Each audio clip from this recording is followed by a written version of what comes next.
top, top, top, on entend bien, on voit bien. On est bon. 19h03, c'est parti. Voilà. On est bon. On va s'en sortir.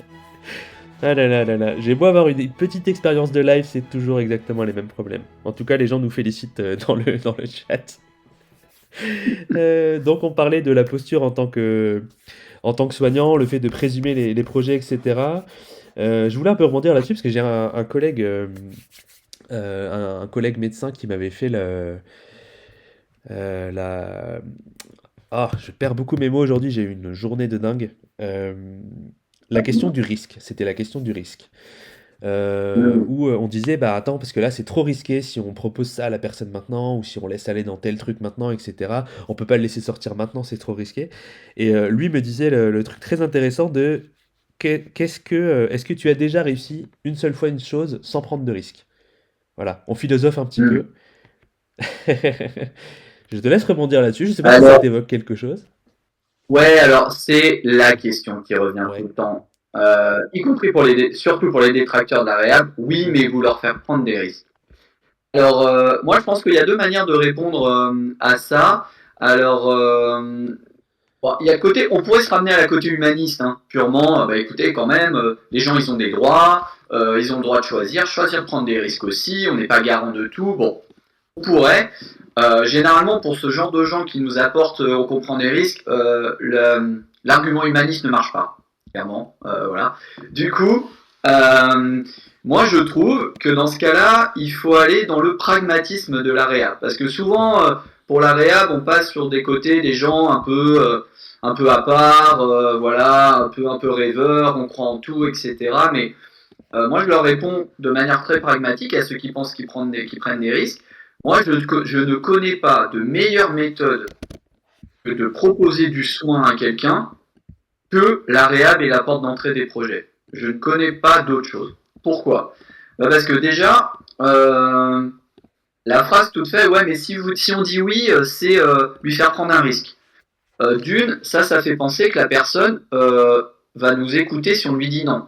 Or, c'est pas vrai. Oui, c'est Je veux vrai, dire, ça dit c'est pour pas ça. parce que les gens ont envie de faire un projet et qu'on leur dit non qu'ils vont pas le faire. Ils vont le faire, mais sans nous. Et du coup, on se retrouve dans un truc absolument pas logique. Moi, je dis à mes collègues, donc tu penses que cette personne, son projet n'est pas faisable, a besoin d'aide et a besoin de nous. Et tu fais la seule chose qui va le couper de toi, c'est-à-dire lui dire non. Donc, moi, je suis pragmatique. Si je suis persuadé qu'un projet pour la personne est casse-gueule, bah déjà, je me permets pas de lui dire. Mais par contre, je reste dans la boucle Mhm. pour, s'il a besoin d'un coup de pouce, de pouvoir lui amener l'outil. Et rester dans la boucle, ça veut dire l'accompagner, en fait. On l'a tous vécu au quotidien. Moi, si je vais toquer à la porte des gens pour un projet et les gens qui me disent non, c'est nul, c'est pas le moment, c'est ci, c'est ça, t'es pas capable, bah, je reviens pas, en fait. Bah oui. Tandis que les gens qui ont cru à mon projet, eh ben, quand ils me proposent de l'aide, je suis plus enclin à l'accompagner. Donc, moi, je pense que, en fait, c'est faire l'inverse de la. Enfin, pour moi, c'est l'inverse. Ne pas faire de réhab et ne pas écouter les projets, c'est ça prendre le risque. Parce que c'est prendre le risque que les gens nous claquent la porte à la tronche, se Mhm. débrouillent tout seuls, et que si jamais la maladie, la stigmatisation de la société, ou tout ça viennent les bloquer, eh ben, ils se retrouvent tout seuls face à ça. Donc, en fait, pour moi, c'est purement pragmatique. La meilleure façon de faire mon métier de psychiatre, en tout cas, c'est de fermer aucune porte à aucun projet. C'est comme ça que tu amènes des outils qui font sens pour les gens. Mhm. Oui, parce que comme tu dis, de toute façon, le projet il va se faire finalement avec ou sans toi.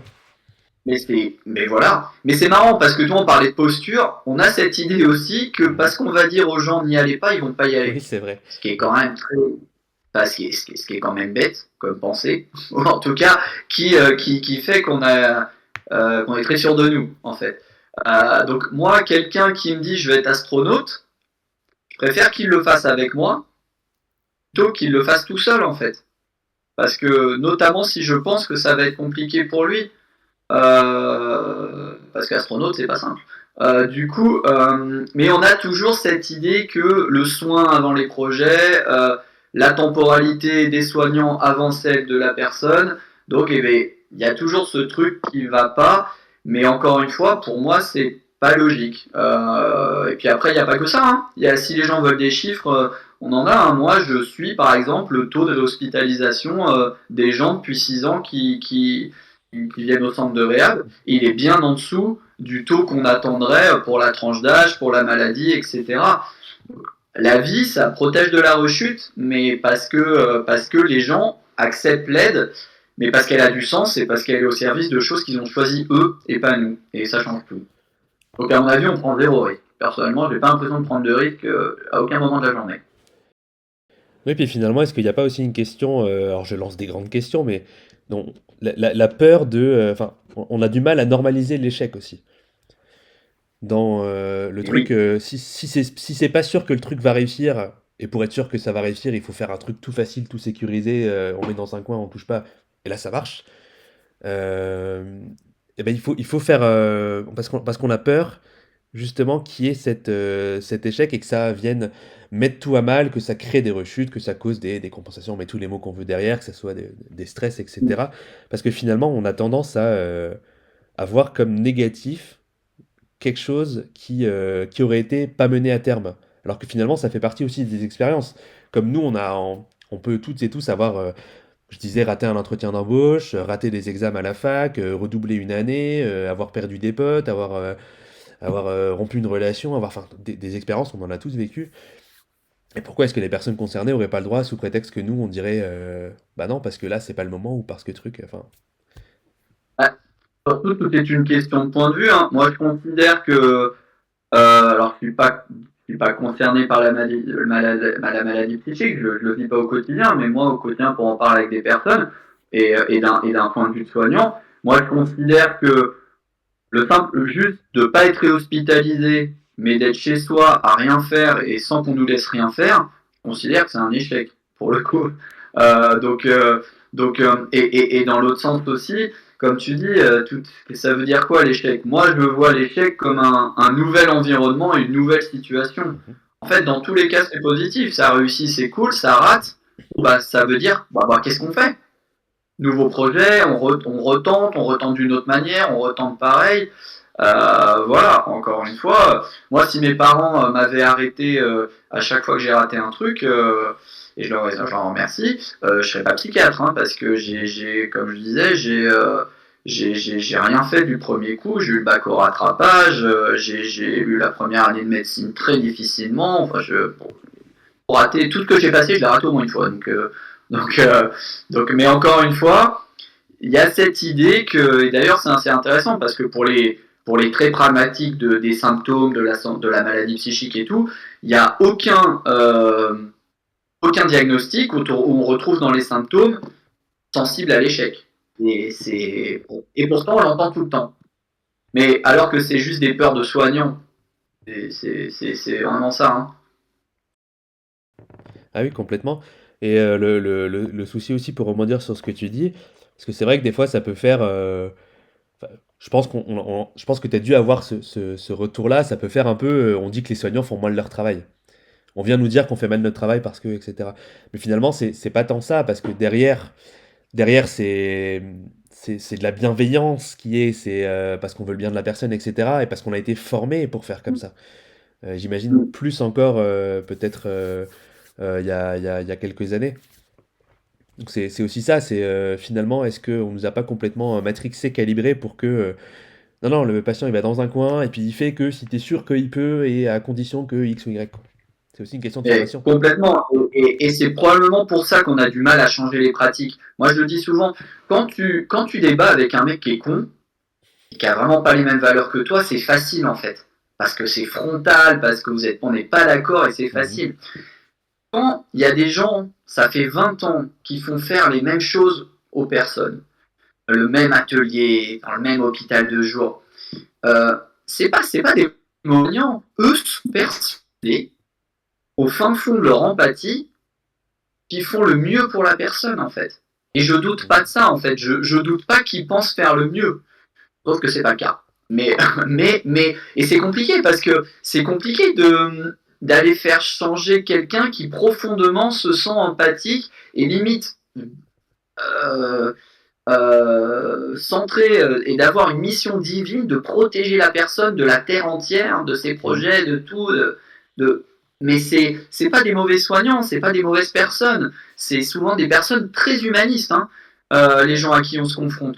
Le problème, c'est le passage à cet humanisme-là. Il faut le mettre non pas au service de ce que nous on pense être bien, c'est de le mettre au service de ce qu'attendent les gens de la vie et du coup de comment on peut les aider.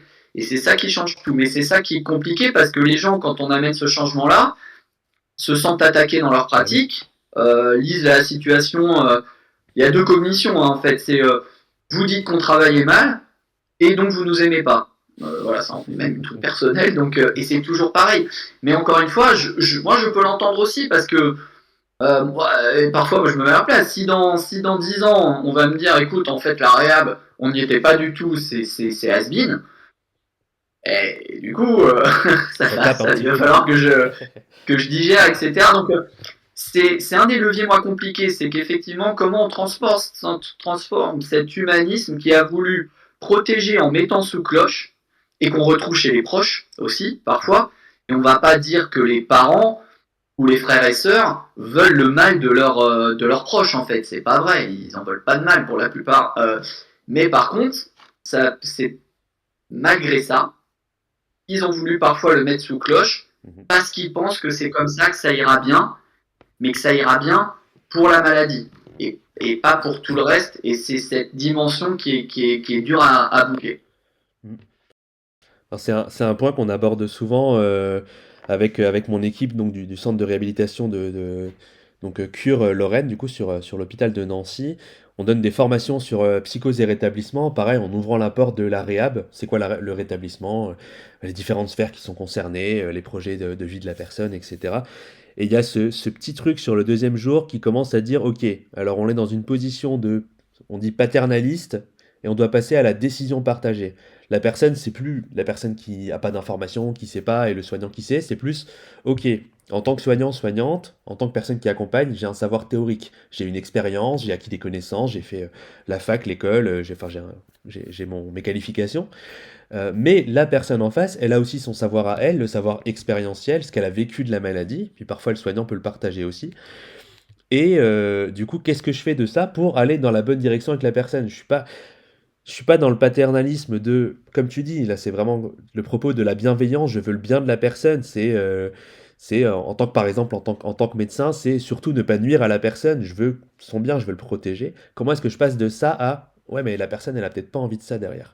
Donc c'est un peu les grandes questions qui font un peu grincer des dents quand on en parle en formation et tout ça, on l'amène avec diplomatie. Le but c'est pas de heurter les gens dans leur pratique, mais c'est des choses qui viennent un peu des fois heurter parce que ben, si ça fait 20 ans, 30 ans qu'on fait pareil, effectivement, ça se comprend tout à fait. Euh, on va peut-être rebondir sur les questions. Il y a quelques questions qui ont déroulé dans le chat.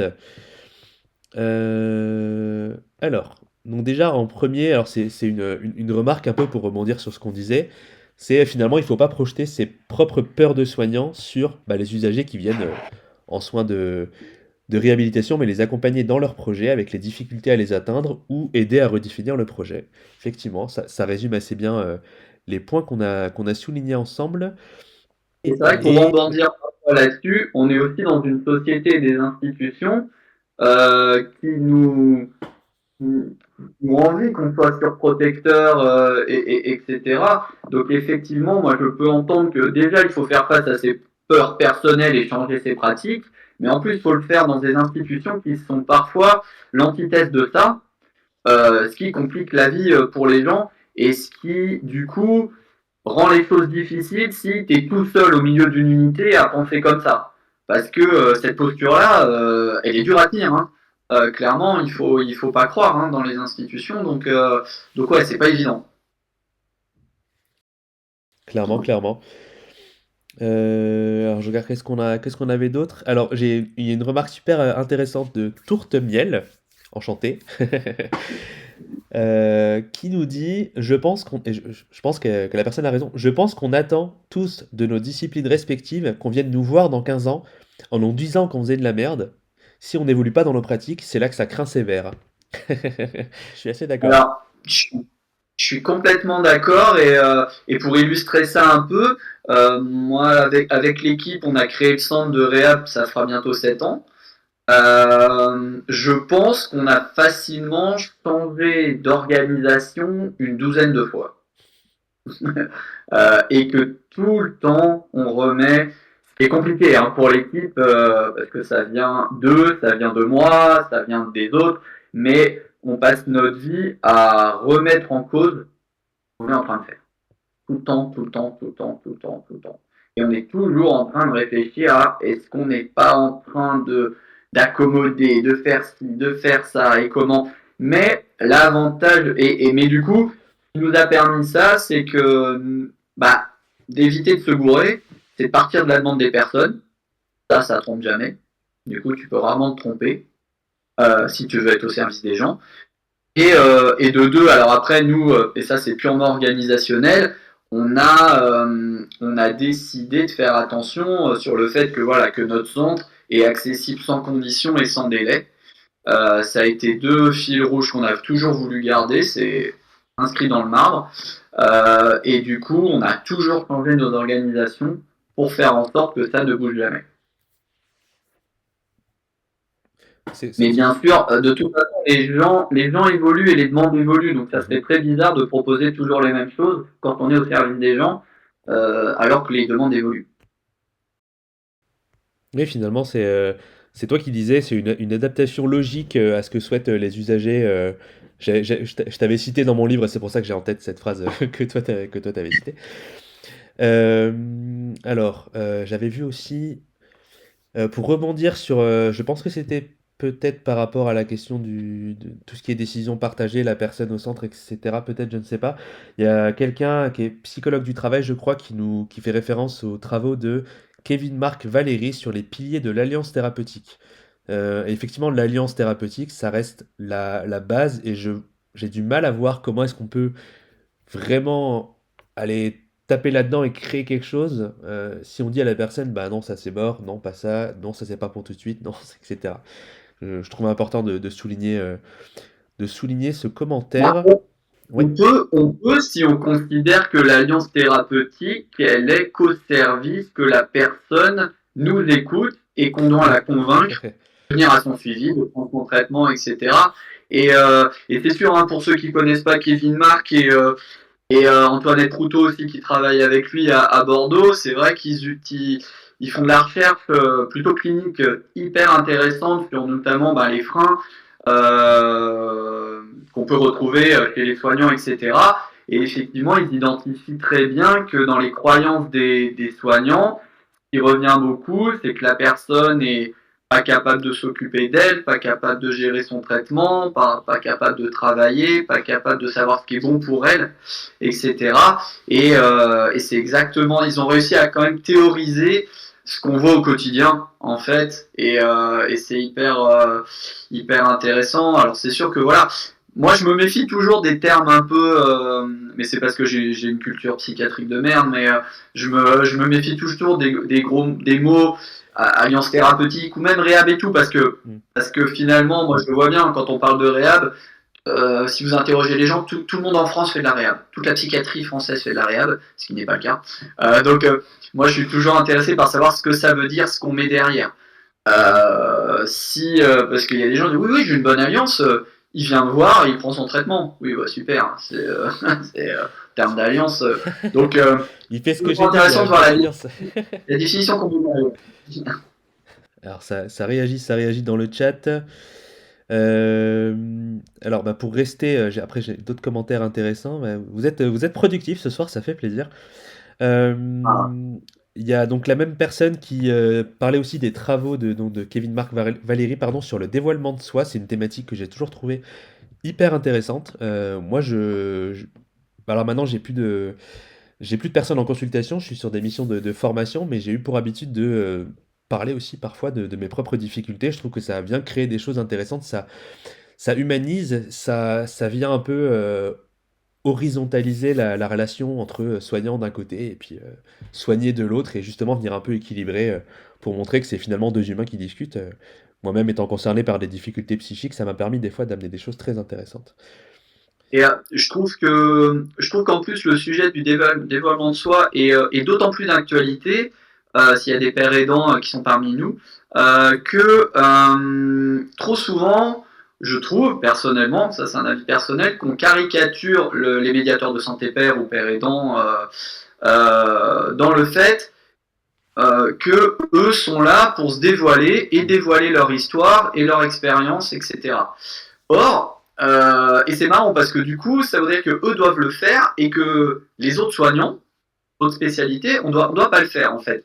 Mais à aucun moment, moi, je pense qu'un père aidant est obligé de raconter sa vie, concrètement, et qu'il a d'autres cordes à son arc comme n'importe quel soignant. Et dans l'autre sens, quelqu'un qui serait un soignant, infirmier, psychiatre, psycho, etc., a complètement le droit d'utiliser le dévoilement en fonction de comment il le sent, etc. Hein. Mais c'est marrant mais voilà, parce que je trouve que c'est un sujet intéressant parce que j'avais vu une présentation, alors je crois que c'était au congrès de l'encéphale l'année dernière, où il y avait ce débat. En gros, est-ce que le dévoilement de soi, c'est le propre des pères aidants? Et moi, j'avais fait une remarque en disant, mais attention, il ne faudrait pas que la fiche de poste des pères aidants, ça soit de pallier à tous les manques des autres soignants, en fait. Moi, j'ai entendu parfois aussi, les pères aidants, on les prend pour qu'ils ramènent l'espoir. Ok, mais moi, j'ai 9 case managers qui tous les jours ramènent de l'espoir, en fait. C'est hyper intéressant parce que on voudrait encore mettre des cases et du coup, moi je trouve que c'est encore, du coup, ces cases-là réduisent beaucoup le champ d'action des médiateurs de santé père. L'exemple, c'est les cours, par exemple. On se dit, ouais, c'est bien d'y aller avec quelqu'un concerné en cours, mais c'est souvent toujours le même format. C'est le médecin ou le psycho ou celui qui fait le cours qui fait la théorie et le père aidant qui illustre. Alors bien sûr qu'il a de quoi illustrer vu qu'il a un savoir expérientiel, mais il pourrait aussi très bien faire la théorie et, pas l'illustrer avec son propre vécu. En fait, et pour donner un exemple concret, nous notre médiatrice de santé père, par exemple, elle est case manager comme n'importe quel soignant de l'unité. Par exemple, mais en tout cas voilà, le développement de soi. Moi, je suis d'accord. Alors, je ne suis pas d'une école qui parle de transfert et de contre-transfert, etc. Mais moi, je fais partie des psychiatres qui parlent assez facilement en tout cas, oh, voilà. Et parce que je trouve que, voilà, ça me vient comme ça, personnellement, je n'ai pas plus réfléchi que ça. Et je voulais rebondir sur ce que tu disais par rapport au, ça fuse à cette heure-ci, je sais pas comment j'y arrive, par rapport au médiateur de santé père. En fait, des fois, ça m'insupporte assez parce que c'est un peu présenté comme des vitrines. De regarder, il y a des médiateurs trop bien, on a des gens qui sont concernés, etc. Alors qu'en fait, c'est des professionnels Ouais. qui ont plein d'autres cordes à leur arc, comme tu le disais, et qui sont pas là pour être des bêtes de foire, mais juste pour avoir des outils parfois différents, mais de savoir aussi beaucoup partager avec les soignants. Il y a quand même des formations, des choses à côté. Enfin, j'ai un peu de mal avec le fait que ça soit genre détaché, comme si c'était un extraterrestre, alors que non, c'est l'équipe soignante. Il y a dedans ou pas un médiateur, une médiatrice, C'est un ça. père aidant, une père aidante. Oui, oui, sinon, on tombe dans la caricature. Attends, Ouais. lui, il a une schizophrénie, va lui parler de la tienne. Oui, voilà, c'est ça. Ça m'insupporte. Ah non. Ouais, mais c'est parce qu'en fait, tu sens qu'on n'est pas encore qu'en général, on n'est pas encore à l'aise avec ça. Donc on essaye de. Moi, c'est ce que j'avais dit dans la définition à médiateur de santé père dans le lexique au début de Soyez réel. Les médiateurs de santé père, tout le monde trouve ça génial, mais personne n'embauche. C'est vraiment ce côté. Ça fait bien, mais voilà, on sent qu'on veut pas se dépatouiller de ça, on trouve ça bien, mais on leur confie pas les mêmes responsabilités qu'aux autres, alors que... Et en fait, finalement, on fait différemment. Voilà, moi je sais que quand on a embauché Alice, elle a eu droit exactement au même parcours d'embauche et de suivi, entre guillemets, derrière, de supervision, etc., que n'importe quelle personne qu'on aurait embauché en tant que case manager. Et du coup, en tant que son métier, c'est case manager, son Mhm. métier, c'est médiateur de santé père, ce qui fait que du coup, pour certains aspects, elle est plus calée que infirmier, psycho, psychiatre, assistante sociale, etc. Et que pour certains aspects, elle est moins calée que ces mêmes métiers, parce que bah, c'est pas son métier de base. Mais comme l'assistante sociale est plus ou moins calée sur des trucs, comme la job coach est moins calée, plus voilà. Oui, oui. Mais on vient tous avec nos compétences. Mais tu sens qu'on n'est pas complètement à l'aise. On trouve ça bien, mais sous condition. C'est un peu comme la. De toute façon, les pères aidants, c'est un peu à la. C'est un peu, ça représente un peu bien, assez bien la réa, moi je trouve. On trouve ça cool, mais sous condition, pas tout le temps, un peu Mhm. édulcoré et un peu comme on veut. Et c'est dommage parce qu'il y a beaucoup à porter. Et puis avoir aussi cette facilité de dire quand ça va pas. Il y a des soignants avec qui ça colle pas ou qui font pas le boulot demandé et qui sont infirmiers, pères aidants, psycho, bah voilà, on traite les choses pareil. J'aime pas trop moi ce côté un peu mielleux que ah là attends non non tu t'es formé, t'as envie de faire ça, tu fais partie de l'équipe. Moi, quand Alice a une super idée, comme n'importe qui dans l'équipe, je lui dis bah super. Quand c'est une idée de merde, je lui dis bah non, c'est une idée de merde. Et voilà, elle a pas souvent des idées de merde, hein, mais voilà. On la On salue veut si elle faire est là, je ne sais différemment. pas. Voilà, là, salut. Ah, c'est meilleur que tout soit arrivé. On l'a, mais voilà, on veut faire différemment et du coup, ça crée du bazar et ça crée du flou et ça devient un peu n'importe quoi. Donc, autant faire comme tout le monde, comme pour n'importe qui. Moi, je trouve que c'est la meilleure des méthodes. Complètement. Ça fuse, ça fuse, ça fuse, ça fuse. Ouh là là, je suis en retard sur les commentaires. On a un bonjour de l'hôpital de jour de la Martinique. Ah, Ça fait plaisir. clairement. Ça fait plaisir. Bah, c'est une personne qui nous dit que l'humilité vient aussi du fait de se dire que certaines personnes se débrouillent très bien loin des soignants. Effectivement, de toute façon, si on leur dit non, ils vont être capables de faire sans nous. Donc, Oui, non, et puis effectivement. il y a vraiment une différence entre un objectif, une envie, un projet euh, que la personne peut réaliser, et puis les autres pour lesquels elle demande de l'aide. Et nous, on est là Oui. que pour les projets pour lesquels elle demande de l'aide. Tous les autres, eh bien non. C'est pas parce que la personne vous demande de l'aide pour retourner à la fac qu'elle vous demandera de l'aide pour sa vie amoureuse, pour son appart, pour sa famille, pour... non, non, on est vraiment là pour outiller les gens et être de passage surtout. Je crois que c'est vraiment important par rapport à ce qui se fait encore. On n'est pas là pour les 15 prochaines années Mhm. comme un cil à la patte aux gens. Hein.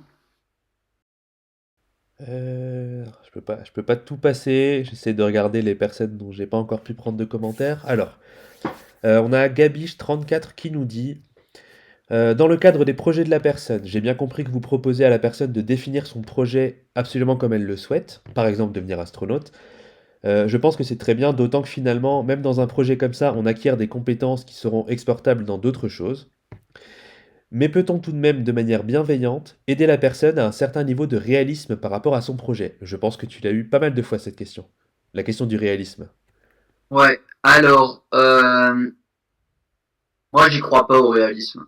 Parce qu'encore une fois, on a des décennies et puis sans aller sur des décennies, moi depuis 6 ans, je vois tous les jours des projets que d'un certain point de vue les gens pensaient pas réalistes et finalement qui sont passés.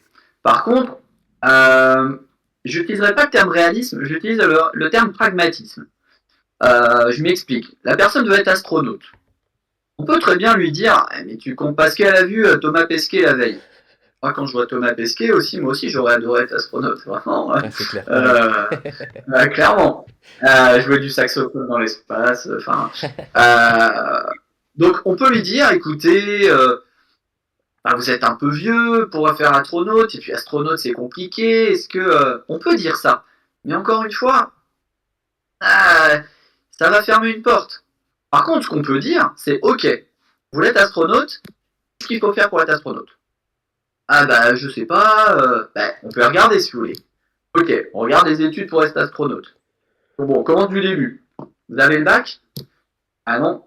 Bon, est-ce que vous voulez faire une équivalence du bac pour être astronaute? Ah bah oui. Et bim, on démarre sur une équivalence du bac. Et on verra ce que ça va donner, en fait. Peut-être que la personne va avoir son équivalence du bac et va continuer. Peut-être qu'en entre-temps, elle va changer de projet. Peut-être que ça va durer 15 jours, l'histoire d'astronaute, et que le lendemain, elle va avoir quelqu'un d'autre et avoir un autre projet. Tout est possible, en fait. Sauf qu'il y a un truc qu'on peut avoir comme constante, c'est, entre guillemets, de ne pas s'interposer, même si c'est bienveillant. Parce que même quand c'est bienveillant, derrière, en sous-titre, c'est pas possible ou c'est non. Et je pense qu'il faut jamais prendre ce risque-là. Mais par contre, un projet, c'est comme une pelote. On tire, on tire, on tire, et il y a des étapes, comme à n'importe qui. Donc, moi, personnellement, j'essaye de l'appliquer comme ça. Moi, je ne dis jamais non. Vraiment, alors là, je me permettrai pas. Et encore une fois, c'est toujours pareil, hein, ça veut dire d'où on vient. Je vois très bien la question et le fond de la question, mais encore une fois, euh, les gens ont le droit d'essayer. Par contre, on en revient toujours pareil. Si tu penses que c'est pas réaliste et casse-gueule, bah, vaut mieux être là, en fait. Et d'être là, bah, c'est dire oui au projet. Moi, j'ai cette anecdote tout le temps aussi, puis il faut toujours se méfier, hein, parce que de trop présumer des projets des gens, c'est plus de risque de passer pour un con qu'autre chose, clairement. Et moi, je donne toujours. Moi, donc j'ai fait un bac S que j'ai eu au rattrapage, et je suis un homme. Donc, quand je suis arrivé en première année de médecine et qu'on m'a balancé les stats, j'avais moins d'1% de chance d'être médecin, avoir la première année de médecine. Et donc je rassure tout le monde, je suis bien un médecin. Du coup, Oui, j'allais dire, c'est plutôt j'ai bien pas fini, je crois, donc, cette histoire. mais voilà. Et moi, pendant toute ma scolarité, notamment quand j'ai commencé à plus savoir ce qui se passait en maths, c'était compliqué pour un bac S. À partir de la quatrième, j'ai jamais dépassé 5, j'ai eu 3 au bac en maths. Donc, à chaque fois que je parlais de médecine, c'était mais évidemment que non. Évidemment que non. Donc, c'est jamais une bonne. Je pense que c'est jamais une bonne stratégie de vouloir stopper un projet, mais de le dérouler en étapes avec la personne, qui sont les étapes logiques pour n'importe qui. En tout cas, moi, c'est comme ça que je le fais. Et qui correspondent à la temporalité de la personne, parce qu'on a quelqu'un qui nous dit, t'as vu, je fais des transitions et tout, avec le chat, c'est assez exceptionnel. Donc on a ma famille de ouf qui dit, c'est pas notre agenda de soignant qui compte, mais l'agenda de la personne. Si on a un plan thérapeutique non partagé, on va dans le mur. Je pense qu'on est d'accord là-dessus. Et si d'un coup le patient dit, je vais travailler la semaine prochaine, j'ai un entretien, bah on s'adapte. Voilà le commentaire. Je pense qu'on est d'accord sur la Ouais, question. complètement. C'est pour ça que nous, on a fait beaucoup, j'en parlais tout à l'heure, beaucoup attention à pas avoir de délai d'attente au centre. Nous, clairement, ça ne fonctionne comme ça. Hein. Si tu fais une demande de collaboration avec le centre le lundi, un case manager le mercredi, si le mercredi tu lui as dit que tu voulais aller à la fac, jeudi vous y êtes. C'est parce que, mais c'est intéressant comme remarque parce que tu parlais aussi tout à l'heure de formation, etc., de ce qu'on nous a pas un peu matrixé et tout. Moi, je trouve que là-dessus, on nous a souvent appris que la psychiatrie c'est le temps long. De toute façon, la maladie psychique c'est toute la vie, donc on a le temps, quoi. Moi, je pense pas. Moi, je pense que justement, il y a des moments à pas rater. Et à chaque fois, les soignants se plaignent, oui, un tel ou un tel n'a pas de demande. Mais c'est pas vrai. Les gens, ils ont plein de demandes. Sauf que souvent, on leur répond soit c'est pas moi, ou soit c'est pas le moment. Bah, à un moment, les gens, ils arrêtent de demander. Hein. Moi, quand on m'a dit non 2 fois, j'arrête de demander et j'essaye de trouver quelqu'un d'autre qui va me répondre différemment. Donc effectivement, la temporalité, c'est aussi hyper important. On ne peut pas se permettre de dire vous voulez travailler, bah écoutez, ça, moi j'y connais rien. Mais par contre, vous pouvez voir l'assistante sociale, mais elle est qu'à 20%, donc c'est dans 3 mois le rendez-vous.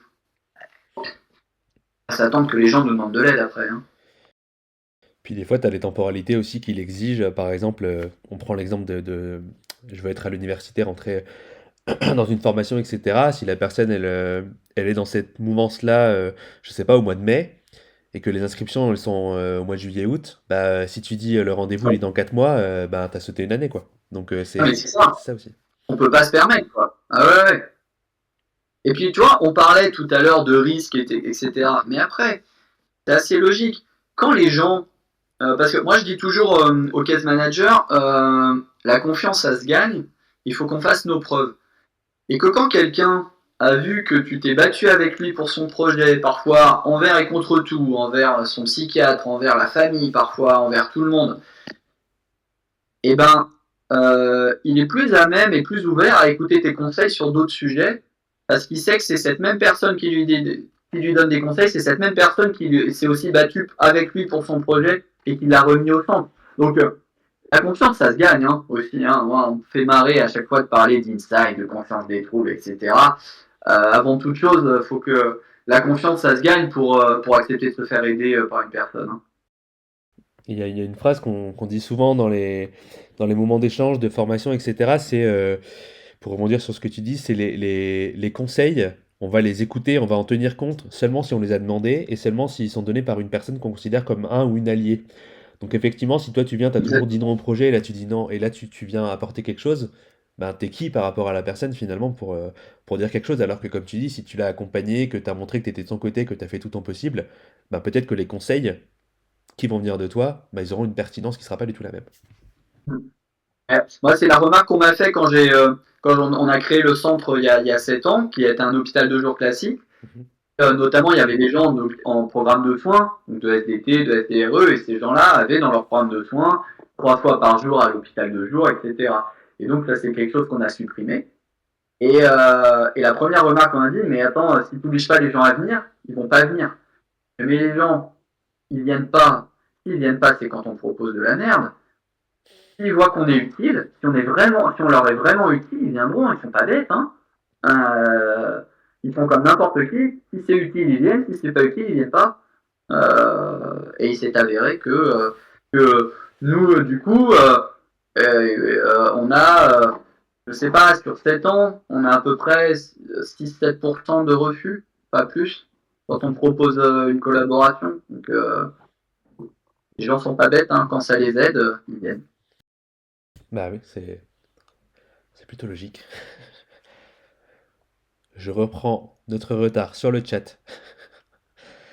Je vous suis toujours, je vous suis toujours. On a Asco 2000. Bon, du coup, on est un peu en décalé par rapport au sujet qu'on évoque, hein, forcément, mais j'essaye de voir un peu tout le monde. Ouais, Asco aussi. 2000 qui nous dit quelle différence entre un médiateur de santé pair et un pro, par exemple psychologue, psychiatre, infirmier, qui serait concerné par un trouble psy. Et ensuite poursuit sa question en disant le médiateur santé pair est plus centré action. Ok. Personnellement, je pense pas. En tout cas, si mes case managers n'étaient pas dans l'action, ça irait mal. Non, je pense. Encore une fois, je pense que la réal, c'est aussi au service du rétablissement personnel, c'est rediscuter des frontières de nos métiers, tout simplement. Mhm. Moi, c'est simple. Je pense que tous les soignants, on est là pour aider les gens. Après, évidemment, on a des casquettes. Et pour répondre à la première partie de la question, je vais prendre la situation d'Alice. Donc, comme j'ai dit, Alice, elle est case manager. Donc, quand elle est case manager, elle est garante de la collaboration avec les usagers avec lesquels elle travaille. Et là, dans ce cas-là, elle est garante donc de la collaboration et de coordonner l'ensemble des personnes qui graviteraient autour de la situation. Et puis parfois, Alice, elle est interpellée par d'autres case managers sur une situation bien particulière en tant que médiatrice de santé pair. Donc en fait, la double casquette, elle peut y être. Par exemple, un psychologue peut être case manager, par exemple. Du coup, quand il est case manager, il n'est pas case manager que par le prisme de son travail de psychologue. Il doit être bien plus que ça. Par contre, il peut être interpellé par d'autres case managers avec sa casquette de psychologue, vraiment. Faire de la TCC ou de neuropsy pour autre chose, etc. Donc, quand on a un rôle, entre guillemets, un rôle mixte, les case managers qui font que du case management, bon voilà. Mais ceux qui ont un rôle mixte, c'est bien de savoir, d'être très précis sur à quelle place ils sont interpellés et pourquoi. Voilà, c'est juste ça. Et ce qui fait que tout le monde peut être case manager et peut être interpellé sur son métier propre. Mais il faut faire attention. Moi, j'ai un exemple assez concret là-dessus. Par exemple, quand on a amené ces nouveaux métiers que crée la réhab dans l'unité, donc job coach, médiateur de santé pair, on n'a pas attendu par exemple d'avoir un job coach pour faire de la réinsertion professionnelle. Donc tous les case managers ont de monter en compétences, faire du réseau, connaître les fonctionnements, etc., se former à la réinsertion pro. Et on embauche une job coach. Et d'un seul coup, dès qu'il y avait une demande pro, ils orientaient vers la job coach. Et je fais, ah non, non, non. Les gars, la job coach, elle est à mi-temps, elle va pas s'occuper des 120 usagers qui veulent retravailler, c'est pas possible. Elle est là pour vous aider, vous, pour vous donner un coup de pouce, pour peut-être intervenir sur un truc hyper précis avec la personne, mais vous restez garant de l'ensemble des projets. Donc, il faut faire attention aussi, pareil, quand Alice est arrivée, comme c'était cool et qu'elle a amené une plus-value dans les plans de prévention de la rechute ou les directives anticipées, d'un seul coup, elle était conviée à toutes. Je dis, attendez, ça va pas devenir Madame Directive Anticipée. Vous aussi, vous devez monter en compétences. Et Alice, elle a des usagers en collaboration en tant que case manager. Donc, moi, je pense que tout le monde doit être dans l'action, par contre. Hein, c'est clairement, et au service des projets des gens. Et on a du mal à se défaire de frontières qui seraient très hermétiques entre les missions de chacun. Ouais, T'en as parlé un peu et t'en reparles vraiment. là, ça, c'est encore assez compliqué, hein, finalement. Et on a du mal à servir même au-delà des intermétiers, même des structures. On entend encore, ouais, mais c'est notre patient, donc s'il vient chez vous, il arrête chez nous. Ou voilà, comme si la personne ne pouvait pas être suivie à deux endroits en même temps. Il n'y a qu'à se mettre d'accord sur qui fait quoi, mais non. Ah oui, mais là, il veut retravailler, mais ouais, on sait qu'il a un entretien et que vous l'accompagnez, mais il y a marche rapide ce même jour. S'il racle la marche rapide, on s'en fout de la marche rapide, là il veut travailler. Donc, mais on est très encore, c'est notre patient. On aime bien cette expression. Oui, c'est ça. Qu'est-ce que j'avais vu? Il y avait quelque chose qui m'avait interpellé aussi. Ah oui, par rapport à la question de... Je pense que c'est sur la thématique des compétences transversales de chacun et des rôles et quelqu'un qui arrive, etc. Où on a Tourte Miel, toujours présent, qui disait Ah, c'est pas parce qu'on devient chef cuisinier qu'on sait plus éplucher les légumes. J'aime beaucoup. c'est vrai, Je vais la repiquer cette c'est vrai, expression. c'est vrai. C'est très vrai. Je vais la sortir, tiens, ils seront contents, les case managers. Ah, je crois que le chat sera enregistré pendant une semaine sur notre Twitch, puis de toute façon ça sera en replay après sur YouTube, mais là sans le chat malheureusement.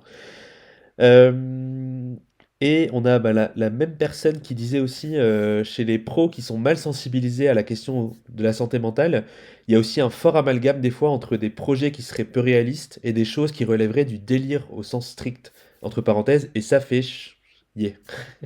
Ouais.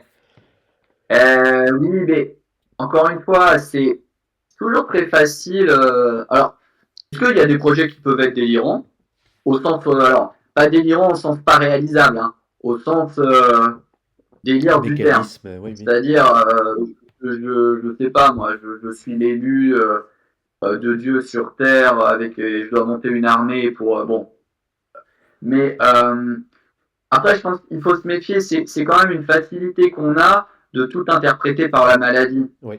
Honnêtement, moi, le nombre de gens qui utilisent le terme, ouais, ces projets, c'est délirant, genre pas réaliste, c'est un peu facile en fait. Parce qu'évidemment, hein, si on juge un projet délirant, il y a pas, on se dit, bah, je l'accompagne pas là-dedans. Enfin, c'est assez facile.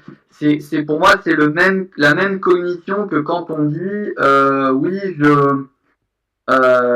il refuse le soin, il n'a pas d'insight, ou il n'a pas conscience des troubles, ou il sait pas ce qui est bon pour lui. Jamais on se pose la question, bah, peut-être qu'il refuse parce que la proposition c'est de la merde en fait. Jamais on se pose cette question-là. C'est quand même assez fascinant, encore une fois, hein, de toujours se dire, s'il refuse, c'est qu'il adhère pas aux soins. S'il refuse, et jamais on se dit, ben, peut-être que ce dont je lui ai parlé, peut-être de la manière dont je l'ai amené, peut-être de la manière dont c'est organisé, ça lui convient pas. Et moi, j'encourage toujours à se poser la question, voilà, avant de se poser la question des symptômes, posons-nous la question de s'il n'y a pas la réponse dans ce qu'on connaît de la personne. Et ça, c'est vraiment important. Et c'est important de le faire dans ce sens-là, parce que si on le fait dans le sens, on est des soignants en psychiatrie, on nous a formés à trouver des symptômes. Donc si on commence par ça, Ben, une fois qu'on l'a trouvé, on a des œillères et c'est fini. Alors que se poser la question, ok, je sais pas, le mec s'énerve en face de moi ou refuse ce que je viens de lui proposer, est-ce que c'est pas de ma faute en fait? Ou est-ce que c'est pas inhérent à ce que je connais de lui? Est-ce que j'ai pas été maladroit? Est-ce que c'est pas adapté? Est-ce que ça colle pas du tout à ce qu'il attend? Et si c'est pas le cas, après oui, tu peux. C'est important. On a une formation de soignant en psychiatrie, il faut la faire valoir, on a une certaine expertise, et il faut. Mais faut pas que ça devienne la truc facile. Voilà. Faut apprendre en fait à connaître la personne au-delà du prisme de la maladie par laquelle on a l'habitude de regarder les gens. Et j'ai une anecdote intéressante qui me revient quand tu évoques ça. C'est un collègue, alors, plus dans la neurologie, c'était quelqu'un qui avait eu un AVC.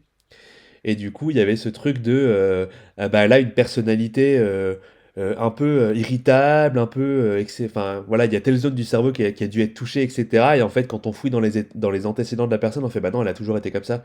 C'est pas la maladie qui vient, c'est en fait la personne, elle a existé avant. Et on voit ça comme un symptôme, alors que juste c'est la personnalité. Voilà, je trouve intéressant de la replacer.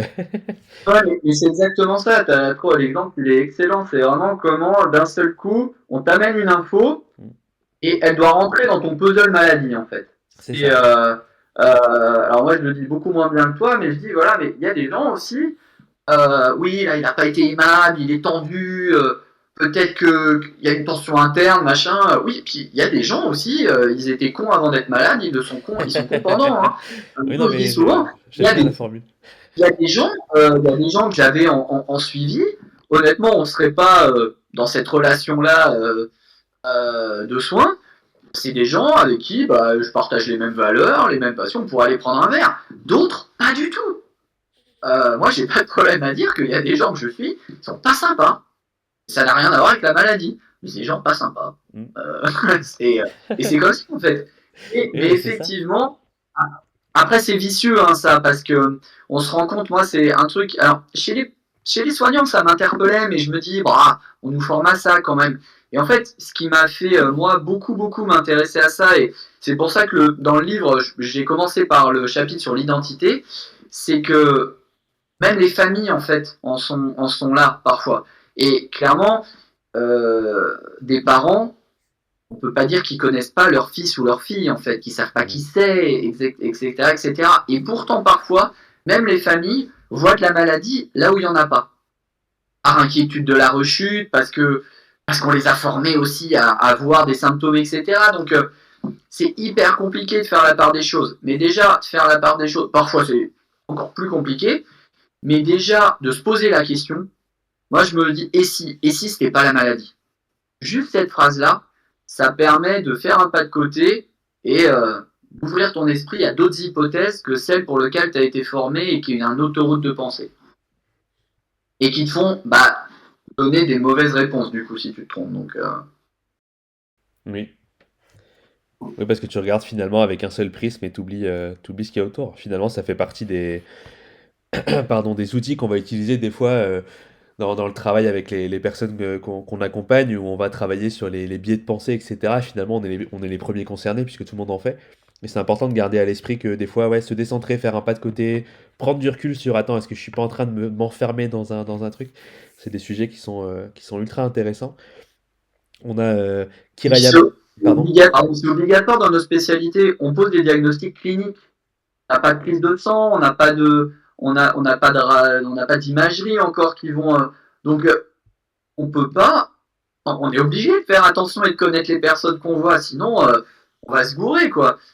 Comme tu disais, en euros, oui, si tu te gourres, tu dis oh là là, ça ressemble, je sais pas, à l'irritabilité d'une tumeur cérébrale, et que tu fais une imagerie et qu'il n'y en a pas, bon bah ça règle la question en fait.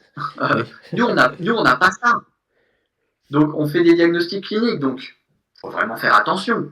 C'est, moi je dis toujours à mes internes quand je les forme, euh, les portes d'entrée, encore une fois, pour amener du soin, etc., elles ne se trouvent pas dans la partie antécédent, histoire de la maladie, elles se passent dans la partie au-dessus, mode de vie. C'est qui la personne que tu as en face de toi. Et une fois que tu as laissé ça et que tu connais ça, tu as toutes les portes d'entrée du monde. ça paraît rien, mais moi souvent on m'interpelle, même quand je dois remplacer en intra-hospitalier, faire des certificats, etc. Je commence toujours à dire à la personne, mais vous faites quoi dans la vie? Concrètement, vous faites quoi quand vous êtes dehors, quoi? C'est, Ouais. et ça interpelle toujours parce qu'on me dit, mais attends, tu lui demandes ça, mais là, tu es censé évaluer s'il y a assez de symptômes pour qu'il reste, pour qu'il s'en aille. Je dis, ouais, mais en fait, moi, c'est comme ça que je fais de la clinique, en fait. C'est justement parce que je vais savoir qui c'est que je vais savoir si en ce moment ça va moins bien ou pas, en fait. Oui, c'est ça, tu arrives plus facilement à faire la part des choses entre ce qui appartient à l'identité de la personne et ce qui appartient à la manifestation de la maladie, quoi. Ouais. J'ai vu aux urgences, sur des gardes et tout, quand la personne ne veut pas rester. Et bah parfois, ça peut être lié à des symptômes, ça peut être lié à plein de choses. Et puis parfois, c'est arrivé, donc j'en parle parce que c'est un fait. Euh, Tu te rends compte en creusant un chouïa, pas grand chose, hein, tu ne demandes pas une biographie sur les 50 dernières années, hein, bah, tu te rends compte que la personne en face de toi, elle n'est pas contre les soins, elle est restée. Mais en fait, elle est seule. La seule personne, bon, pas personne, mais qu'elle a dans sa vie, c'est son chat. Que ce soit, si elle rentre pas, elle peut pas faire garder son chat, que son chat n'a pas de bouffe, il va crever la dalle. Et voilà. Et que potentiellement, si elle te dit, écoutez, je reviens demain, comme ça je peux organiser ça, c'est entendable en fait. Mais si tu prends pas ça en compte, ben ouais, elle veut pas rester, c'est comme ça que tu te retrouves en soi sans consentement, alors parce que la personne juste voulait rentrer pour son chat, quoi. Mm. Et ça arrive, en fait. Donc, Eh ben, faire attention à ça. ça arrive carrément et je sais plus d'où j'ai eu cette information, mais on en parlait il y a pas longtemps. Il y a des associations maintenant qui se montent pour s'occuper des animaux des personnes quand elles sont justement en besoin d'hospice, etc. Je connaissais pas du tout, c'est très récent. Ouais, je trouvais important de rebondir un peu sur tout ce qu'on essaye de dire parce que c'est Et encore une problématique. fois, c'est logique. Quand tu as des animaux ou quand tu as des plantes, bah, quand tu pars 15 jours, tu cherches quelqu'un Bah pour bien sûr, rentrer chez toi, t'en occuper, en bien fait. sûr. Donc, et voilà. Et pareil, on en revient, hein, quand il y a du refus de soins, c'est pas que du refus de soins pur et de l'opposition à la psychiatrie ou un manque de conscience des troubles. Ça peut être juste quelque chose de logique auquel il faut pouvoir s'adapter. Complètement. Je vais reprendre un peu ce qui se dit dans le chat. Alors déjà sur la question de bien connaître la personne, on a Kira Yamat qui dit pas besoin d'AVC pour avoir des collègues irritables. On prend. Ah, ça, oui. Et alors on avait la question qui était revenue quand même par rapport à l'irréalisme des projets. Donc il y avait deux points. Il y avait le point DGE qui nous disait avant d'être astronaute, il y a un cursus et en l'attendant, la personne verra d'elle-même l'irréalisme. Donc on y va étape par étape, on voit ce qu'on est capable de faire. C'est des questions qui se posent. Et on Un avait peu, ouais. Gabiche34 qui avait questionné tout à l'heure sur la question du réalisme justement, qui dit ce que je cherche, c'est comment accompagnez-vous la personne une fois qu'elle réalise que le projet n'est pas possible, ou bien si elle décide de persister malgré une impossibilité évidente. Par exemple, il faut avoir 25 ans maximum et la personne en a 30. Hmm. Eh bien, tu la confrontes à En fait, attention, on n'est pas là non plus, entre guillemets, pour vendre du rêve, on est là pour que les gens aient le droit de tenter. Après, mais, tout simplement, je sais pas, il y a une formation réservée, on prend un exemple, une mission locale qui va jusqu'à un certain âge, et la personne est trop vieille mais veut à tout prix à la mission locale. Bon, à un moment, tu peux lui dire, hein, si tu veux, mais ça rentre pas. Ben, après, tu peux, l'instance en question, là en l'occurrence la mission locale, peut lui prendre un rendez-vous et que ça soit eux qui lui explique, en fait, tout simplement. C'est combien, enfin, encore une fois, on a tous été à des endroits où à la fin on nous a dit, bah vous n'êtes pas au bon endroit, ou c'est pas Mhm. possible.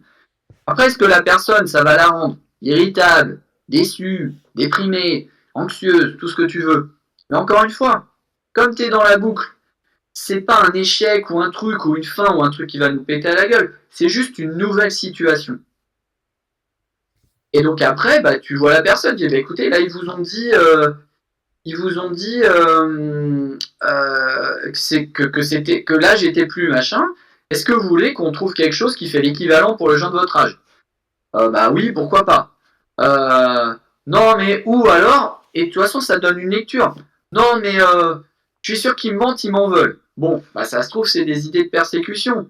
Mais encore une fois, tu peux rebondir là-dessus. C'est-à-dire que, ok, bah, ils vous en veulent peut-être, mais alors, bah, ils vous en veulent. Est-ce que, bah, en tout cas, qu'ils vous en veulent ou pas, moi je ne sais pas, vous avez cette impression-là, aucun souci.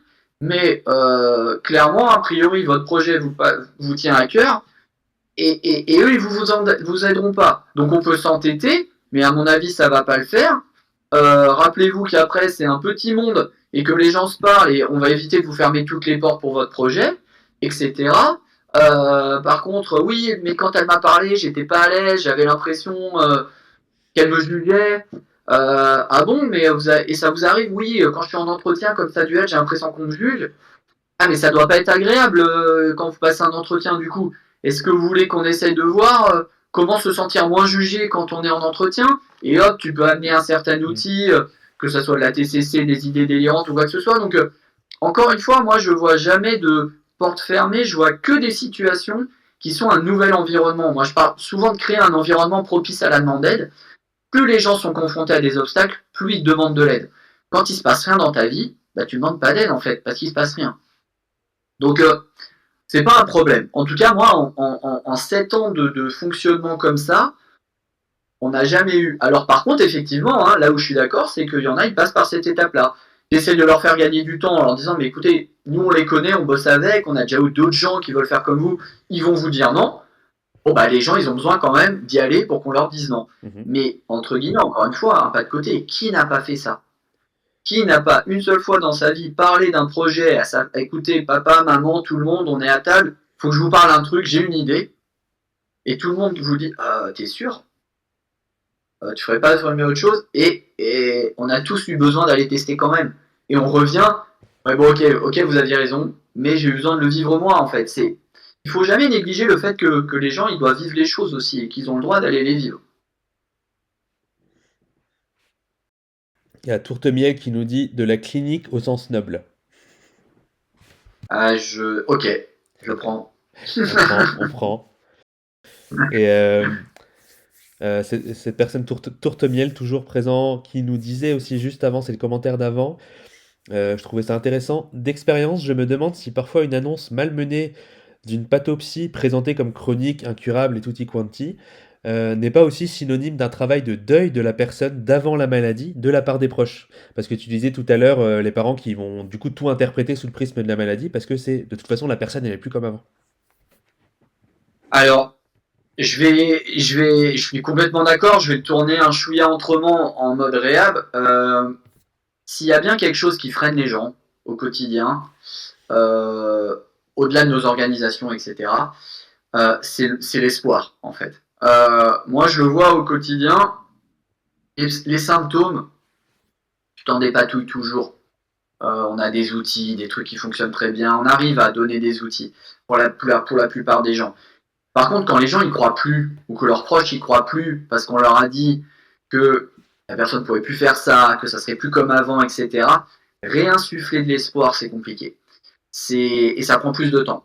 Donc effectivement, je suis complètement d'accord que au moment qu'on annonce ce qu'est la maladie, il faut aussi annoncer tout ce qu'on peut faire avec cette maladie et malgré la maladie. Et malheureusement, on est plutôt dans des trucs, bah écoutez, maintenant, ça sera H, RQTH, orientation ESAT, hop, terminé. Et donc, bah, les gens pensent qu'ils pourront plus rien faire. D'où aussi l'échange d'expériences avec les médiateurs de santé pairs, les rencontres avec d'autres usagers qui ont vécu les mêmes doutes, les mêmes choses. On n'oublie pas que le rétablissement, c'est une reconstruction, fait de haut et de bas. Donc, mais effectivement, moi je dis souvent, on ne peut pas travailler en réhab si les gens, quand ils nous regardent, ils ne voient pas dans nos yeux qu'on y croit. Parce que sinon, effectivement, si c'est bon, bah vous, au mieux, vous pourrez faire des espaces verts en ESAT, à un moment, forcément, les gens, ils y croient plus. Donc, évidemment, je pense qu'à tout moment de ce qu'on peut proposer aux gens, de l'annonce aux urgences, ou partout, faut dire qu'on y croit en fait, et que c'est possible, et qu'en plus tous les jours on a des exemples que tout est possible en fait. C'est la question Bien sûr que de... ça sera, bien sûr que ça sera un peu plus dur, pardon. On serait bien passé de la maladie psychique, mais maintenant qu'elle est là, ça veut pas dire que Si on vient rapporter la... On vient aussi essayer de soulever le poids de toute la stigmatisation qu'il y a derrière. On parle beaucoup de tout ce qui est de l'ordre de la schizophrénie depuis tout à l'heure. C'est évidemment pas la seule maladie qui est concernée par les préjugés. Je pense aux troubles non. bipolaires, je pense à la dépression, je pense aux troubles du neurodéveloppement, enfin voilà, plein de choses. Et donc beaucoup la question de l'espoir à faire renaître aussi, c'est ce que nous dit Kira Yamat, la question de l'espoir quand on parle l'annonce, les proches, par rapport à la personne d'avant la maladie, ce qu'elle va pouvoir être, etc. Et on a un commentaire aussi très gentil de la part de Gabiche34 qui posait les questions sur le réalisme tout à l'heure, qui nous dit merci beaucoup pour vos réponses Mathieu et Nicolas, votre travail et le partage de votre philosophie. Je suis en dernière année de master et je veux moi aussi porter ces valeurs plus tard dans ma pratique, et ça fait plaisir. On prend, Voilà. On prend, on cherche. on prend.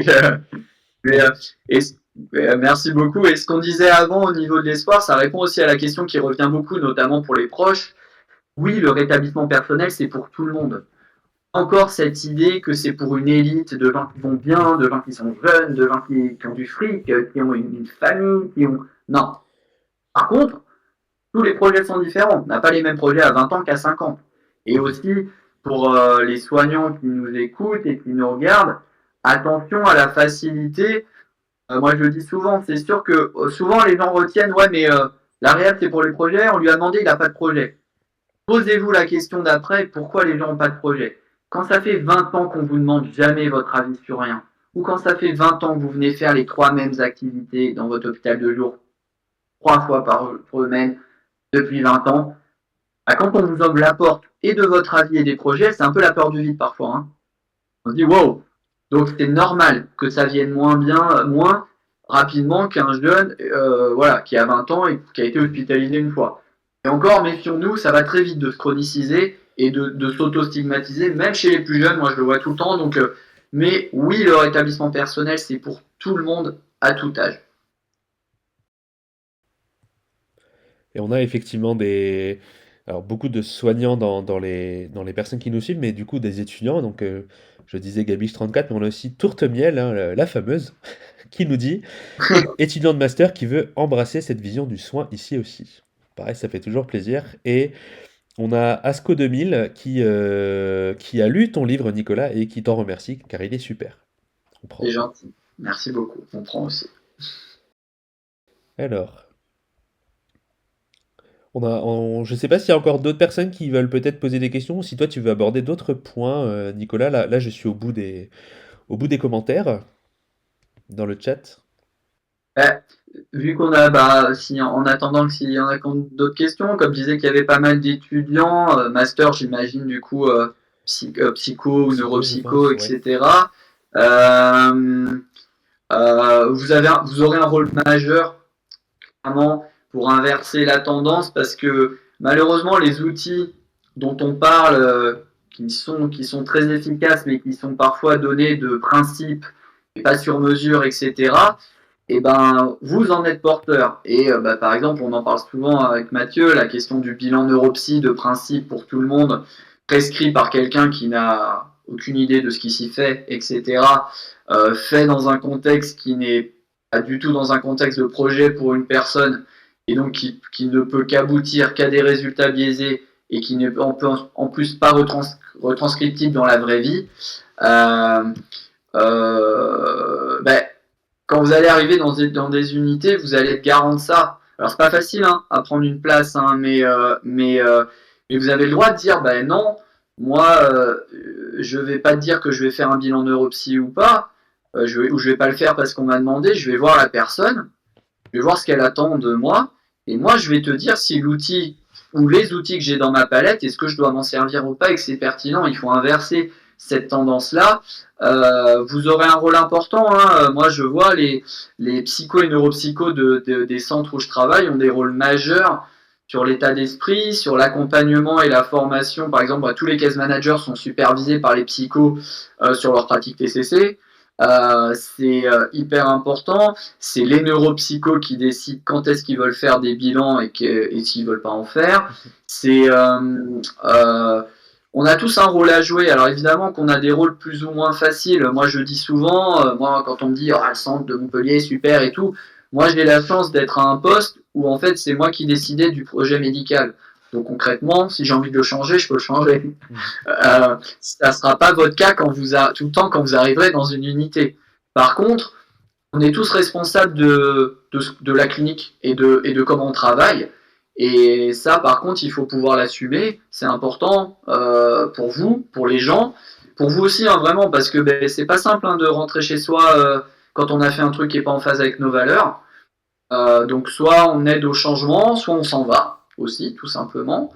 Mais en tout cas, vous aurez un rôle majeur et garder, et notamment, comme vous n'avez pas commencé, ça va faire vraiment vieux con, mais gardez votre bon sens. Il n'y a rien de pire que d'être aspiré par la tornade de la psychiatrie où parfois on perd du bon sens.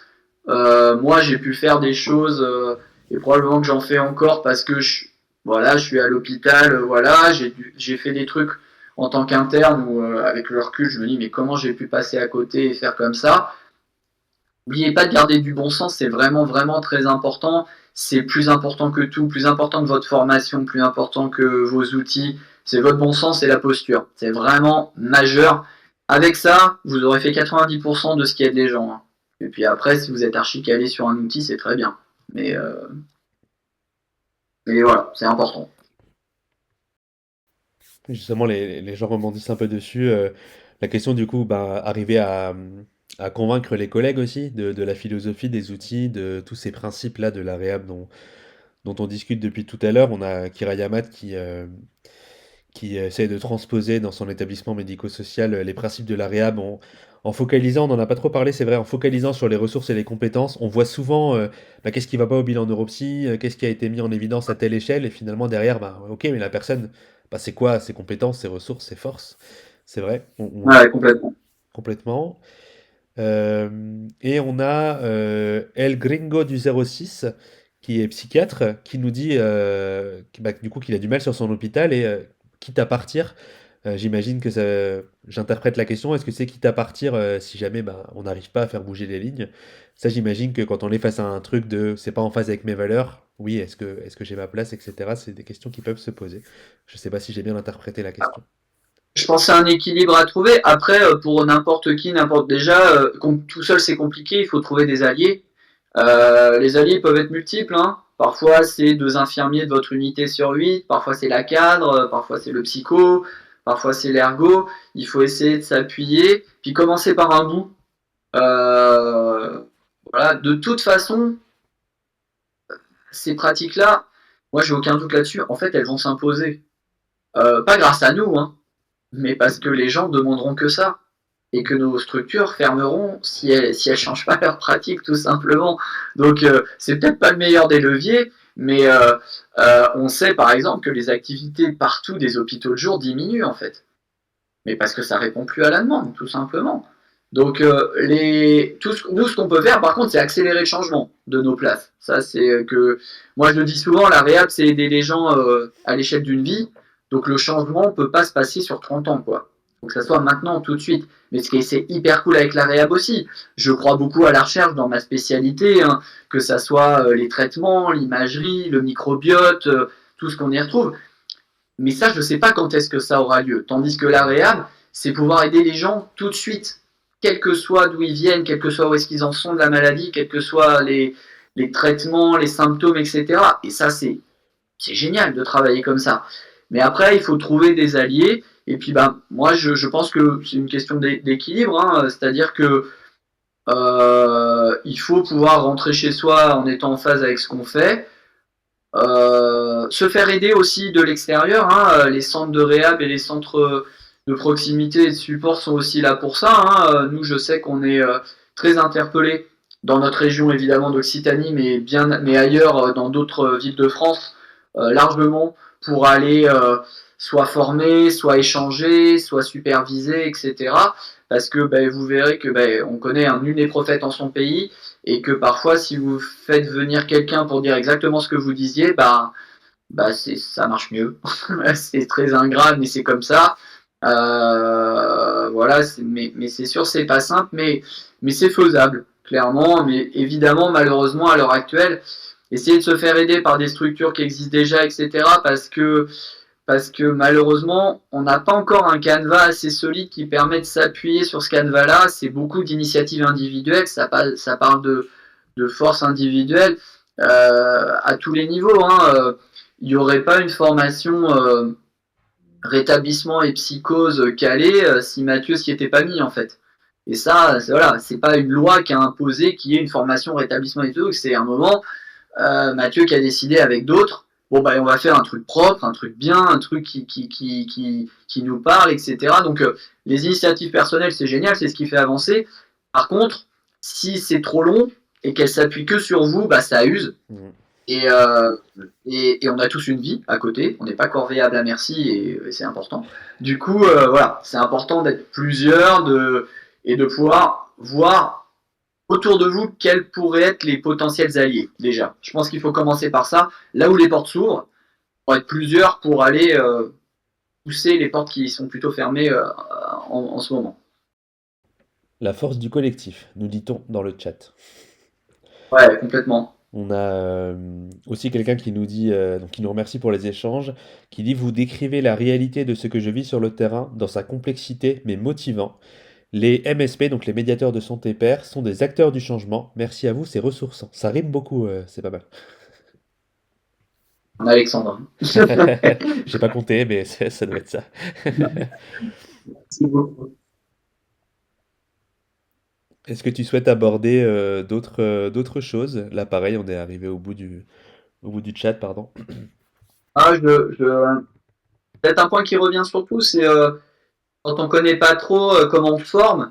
On en a parlé avec David il n'y a pas si longtemps, la semaine dernière, au Congrès français de psychiatrie. Des formations, il y en a. Il y a des DU, mais vraiment, moi, le message qui est alors pas forcément toujours partagé, mais moi que je soutiens, c'est que, encore une fois, on a beaucoup parlé de posture, mais vraiment, moi, ce que je vois au quotidien, honnêtement, pour 8 usagers sur 10, le simple fait de créer un environnement genre c'est possible ce que vous voulez faire et si vous avez besoin d'aide, on est là, ça règle 8 projets sur 10, clairement. Ça veut dire que dans 20%, c'est que dans 20% des cas qu'on est obligé de sortir des outils spécifiques. Mais sinon, je vous donne un exemple concret. Nous, on a à peu près tout ce qui existe en termes de groupes, de machins, etc. Et on a un groupe d'éducation thérapeutique, par exemple, qui n'a pas tourné depuis 4 ans maintenant. Ça fait 4 ans qu'on ne fait pas le groupe. C'est pas par volonté de notre part. Je connais la littérature sur le sujet, je sais que ça évite les rechutes, mieux connaître la maladie, enfin tout ça, vous le connaissez tous, c'est pas la question. Le problème, c'est qu'il n'y a personne qui demande. Donc, par contre, notre groupe relation intime, relation amoureuse, il tourne non-stop. Donc, tout ça pour dire que c'est pas parce que vous n'avez pas un groupe de TP, vous n'avez pas un neuropsycho, vous n'avez pas de remédiation cognitive chez vous, que vous ne pouvez pas faire de la réhab. Attention de ne pas penser que la réhab, c'est les outils avant le reste. La réhab, c'est la posture avant tout le reste. Vous avez besoin d'aucune formation et de rien du tout pour demander à la personne en quoi puis-je vous être utile. Point barre. Alors bien sûr, après, vous ne pouvez pas anticiper. S'il veut être tatoueur, vous n'avez pas forcément un tatoueur dans votre réseau. Il faudra aller en trouver un.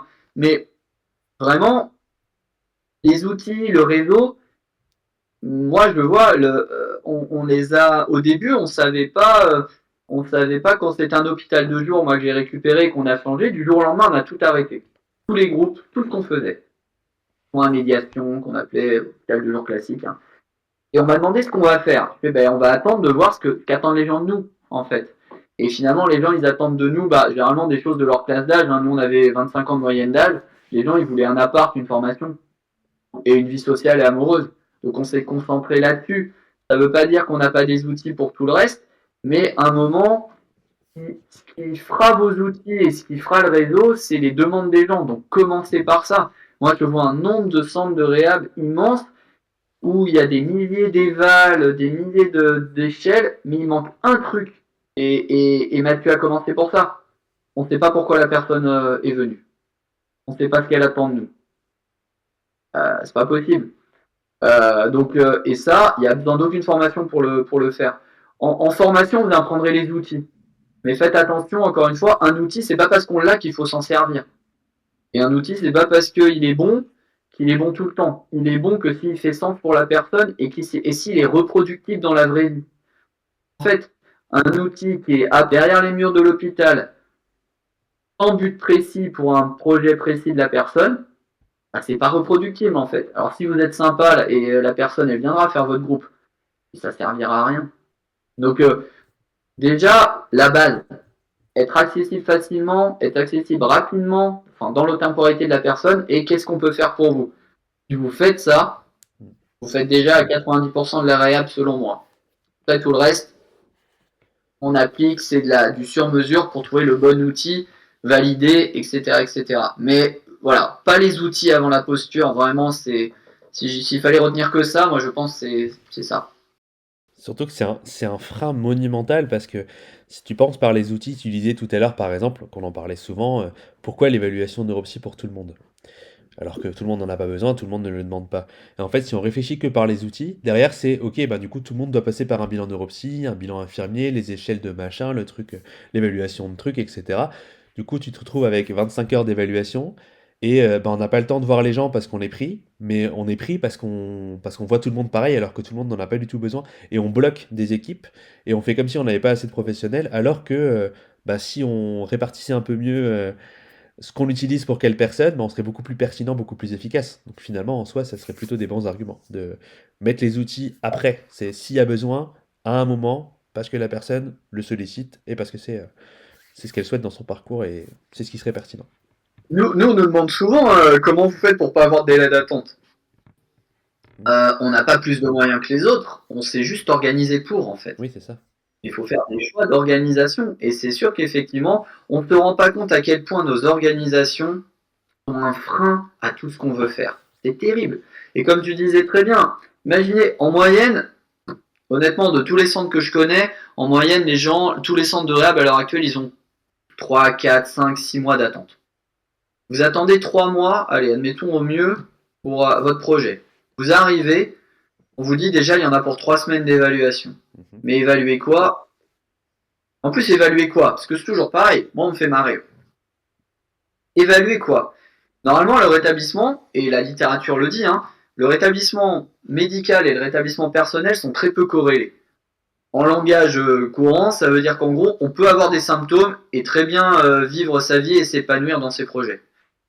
Quand on évalue, à moins que je me trompe, mais ça veut bien dire qu'on va faire quelque chose de cette évaluation. On va donner un avis, et un avis positif ou négatif, sinon ça serait bête. J'ai évalué que vos troubles cognitifs vous empêchent de faire cette formation, mais on va la faire quand même. Ouais, bon, bah ça servait à rien d'évaluer. Dans ce cas-là, il y avait qu'à commencer la formation, et si ça bloque, eh ben on évalue. Donc, il faut vraiment réfléchir à nos organisations. Hein. La maladie psychique, la stigmatisation, ils cherchent très bien de fermer les portes et de compliquer la vie. Il n'y a pas besoin de nous de se compliquer la vie plus. Par contre, effectivement, c'est des choix. Et c'est des choix, encore une fois, de paradigme, c'est des choix de pas de côté, de redéfinir ce qui est important pour nous et notre place de soignant. C'est pas simple, hein, encore une fois. Pour les psychiatres qui nous suivent, moi je sais que le débat que j'ai beaucoup avec mes collègues, c'est de voir le psychiatre systématiquement pour rentrer dans le centre ou d'avoir une lettre de son psychiatre. Une lettre de son psychiatre, ça ralentit, pour peu qu'il veuille bien vous la faire. Et s'il veut pas vous la faire, ça veut dire que vous n'avez pas accès à la réhab. Ah, c'est pas possible. Surtout qu'on sait que la réhab, c'est pas le mouvement majoritaire en France. Hein. C'est un truc d'entre nous hein, quand même. Hein. Donc, nous, par exemple, on a chanté ça en disant que n'importe qui peut s'orienter vers le centre tout seul. Il n'y a besoin de rien. Et le premier rendez-vous quand on rencontre les gens, c'est pour leur expliquer comment fonctionne le centre et leur proposer de collaborer ensemble. C'est pas pour leur demander qui les suit et pourquoi. Hein. On leur demande pas, en fait.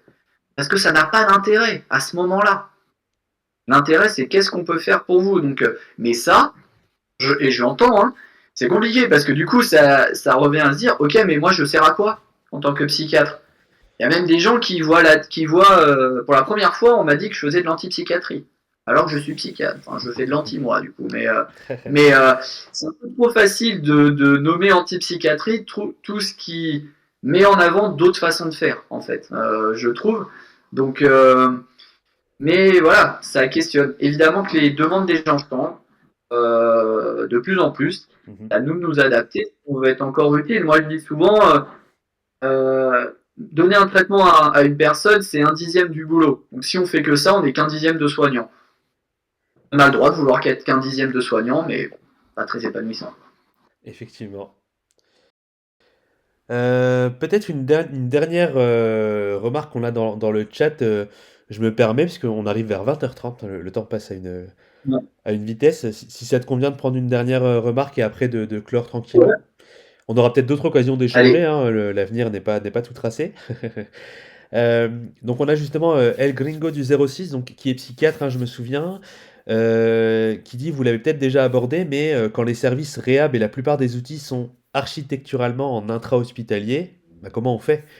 C'est vrai Ouais. qu'on a cette mouvance-là de plus en plus à essayer de construire des choses en dehors, dans le droit commun, dans la ville, près des centres-villes, des gares, etc. Je pense par exemple à Nancy, où on a tout ce qui est l'intervention précoce dans la psychose, donc les premiers symptômes chez les 12, 15, 18 ans, donc très jeunes, les ados, etc. Imaginez les faire venir en hôpital psy avec tout le stigmatisation qu'il y a, les préjugés qu'il y a avec, etc. Bah, du coup, par exemple, ça s'est construit en ville, à 10 minutes à pied de la gare, c'est pas du tout dans l'hôpital, et je pense qu'il faut qu'on tente vers ça. Après, comment on fait quand ça n'existe pas, ça c'est une autre question. Alors moi, je vois deux questions dans la question. Il y a les centres qui disent qu'ils font de la réhab en intra. Bon, pour moi, c'est un peu antinomique. Parce que bon, accompagner les projets de vie dans la vraie vie, pour moi, être hospitalisé, c'est pas la vraie vie. Attention, ça veut pas dire qu'on peut pas faire de la réhab en intra, en tout cas sur la posture. C'est-à-dire que rien ne nous empêche, quand les gens sont hospitalisés, de leur demander ce qu'ils feront en sortant, quel projet ils auraient, quelles envies ils ont, etc., etc., et de commencer à réfléchir à qui pourrait les accompagner là-dessus. Plutôt que, alors même s'il le faut aussi, d'être uniquement surfocalisé sur le prochain rendez-vous, la date de la prochaine injection et la VAD du CNP. Voilà. La posture, elle est partout. Hein. Quand vous croisez quelqu'un qui va sortir et qui vous dit alors, en sortant, vous sortez dans 3 jours, vous allez faire quoi? Bah là, ça fait 2 mois que je suis là, je vais peut-être partir en vacances avec les potes, et puis j'avais prévu de déménager, donc bah, c'est légitime. Et que vous lui dites de manière peut-être bienveillante, hein, ah ouais, mais non, attendez, vous savez, là, bah, ça va plus être pareil, hein. Là, il faudra ouvrir aux infirmiers une fois par semaine, et puis il y a l'infirmier qui va passer tous les jours pour le traitement, etc. Ça ferme une porte en fait.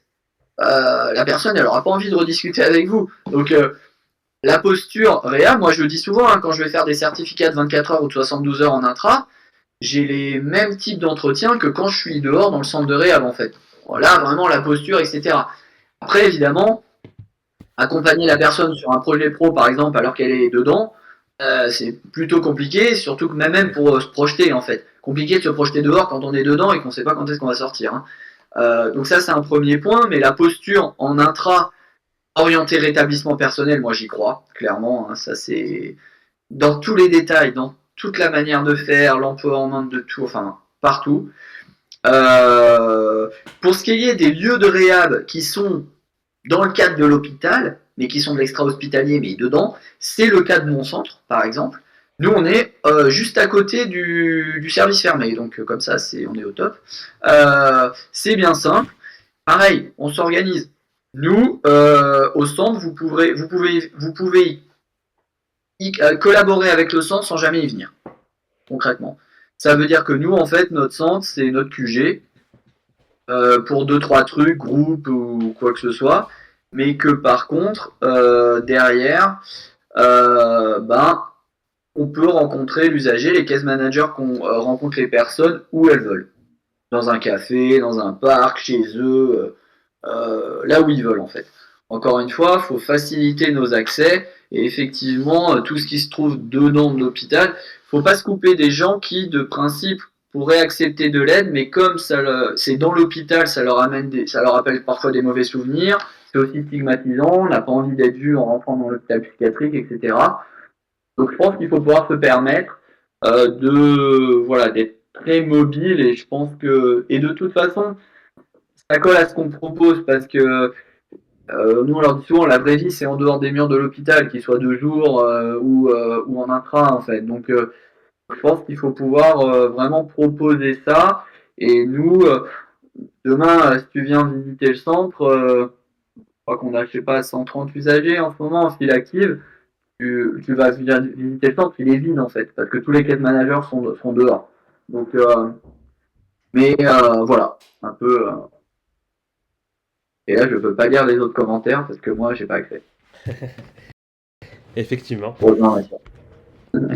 Alors, bah, on a juste du coup donc, toujours la même personne qui disait sur la question de la posture, etc., que du coup, ben, c'est parfois un peu compliqué en intra de maintenir ce truc-là, si je comprends bien. Enfin, on entend bien un peu des fois le désarroi qu'il peut avoir autour de ça, mais je pense que la question de la posture,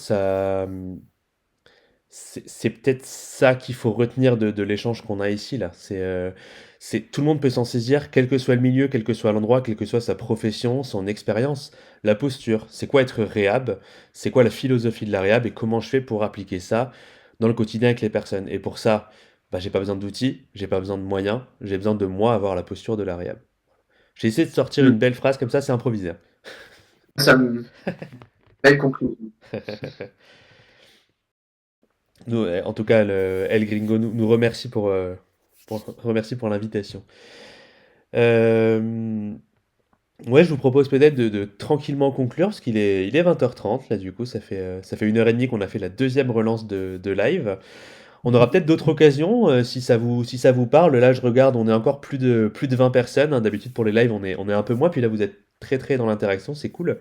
Peut-être qu'on aura d'autres opportunités de faire des échanges, on verra par la suite, mais en tout cas, ça a fait plaisir bah, déjà de pouvoir échanger avec toi, Nicolas. Bonne fête, d'ailleurs, j'ai pas encore eu l'occasion de te le C'est dire. gentil. Merci beaucoup. Et merci bah, à toutes les personnes dans le chat d'avoir participé, ça fait plaisir. On aura le replay du coup qui sera sur YouTube, hein, je le mets dès que possible, le temps de télécharger la vidéo, tout ça, enfin je fais ça dans les prochains jours. Est-ce que tu veux rajouter un petit mot de la fin? Est-ce que tu veux faire une petite conclusion? Non, non, non, bah merci à tous. C'est toujours super de parler de réhab. On pourrait y passer la nuit.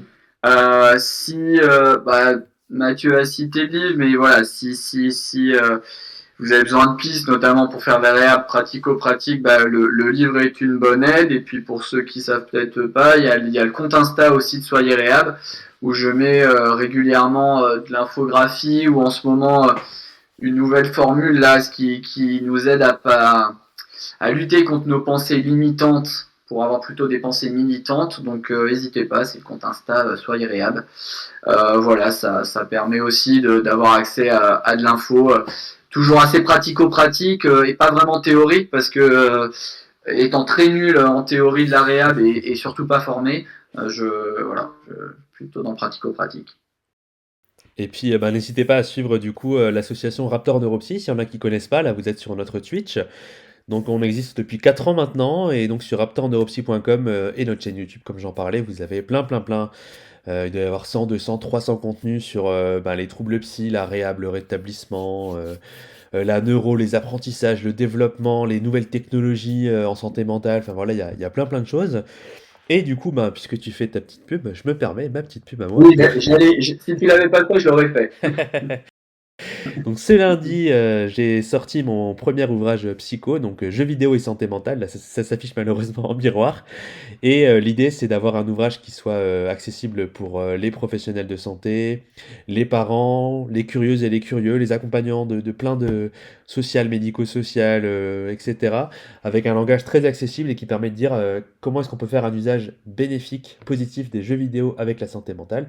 Toujours avec quelques points de vigilance évidemment à garder en tête. Il y aura plein de petits contenus bonus aussi pour les personnes qui seront lecteurs et lectrices, qui permettront d'avoir à disposition des fiches et des choses comme ça pour la pratique en tant que parent ou en tant qu'accompagnant dans toutes les sphères possibles, on va dire ça comme ça. C'est disponible sur Amazon car je suis en auto-édition et donc depuis 2 jours. Donc n'hésitez pas, jeux vidéo et santé mentale. Merci d'avance s'il y en a qui. Parler de portes d'entrée imaginatives, les jeux vidéo en font partie, pour ceux notamment qui s'occupent de jeunes, mais moins jeunes aussi. Ouais, bravo en tout cas pour ce livre. Merci, bravo pour le tien qui a été une source d'inspiration aussi sur la partie réhab. Parce qu'effectivement, les jeux vidéo, c'est pourquoi est-ce que j'en parle? C'est pas juste parce que je suis passionné, c'est parce que des fois c'est une porte d'entrée, comme tu le dis, qui est incroyable et ça crée de l'alliance, ça crée on a comment dire des points communs avec les personnes. C'est quand même pratiqué par 7 Français sur 10, pour rappeler un peu les stats, de tous âges, hommes comme femmes, avec une moyenne d'âge de 40 ans. Donc les jeux vidéo, c'est pas que les jeunes, c'est plein de monde. Et des fois, ça peut être des portes d'entrée super cool. Ouais, complètement. Et voilà, on a les gens qui nous remercient dans le chat. Et ben merci aux gens du chat. Merci à toi pour ton temps. Ça fait plaisir. Merci beaucoup, merci à tous, et puis bah, à la prochaine pour parler de réhab ou d'autres choses. Tout à fait. Pour de nouvelles aventures vers la réhab du futur. Celle-là aussi, elle a improvisé. Je la place. Excellent. À bientôt tout À le monde. À bientôt. bientôt Nicolas. Au revoir.